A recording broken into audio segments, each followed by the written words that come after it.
दोस्तों जैसे कि आजकल बारिश हो रही है वक्त बे वक्त। ऐसे में क्या होता है कि आपके जो बर्ड हैं वो बीमार हो जाते हैं, ख़ास तौर से ठंडी हवा लगने से।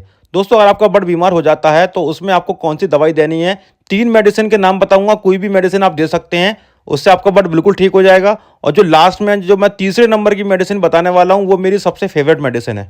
दोस्तों पहली मेडिसिन है आइबुजेसिक प्लस, जो कि ह्यूमन मेडिसिन है, बच्चों को दी जाती है। दूसरी मेडिसिन है दोस्तों टेट्रासाइक्लिन, जो कि बर्ड के काम आती है, बर्ड की मेडिसिन है। तीसरी मेडिसिन है दोस्तों जो सबसे ज़्यादा सेफ है और बहुत जल्दी काम करती है बर्ड पे, दोस्तों वो है एकोनेट 30 होम्योपैथी।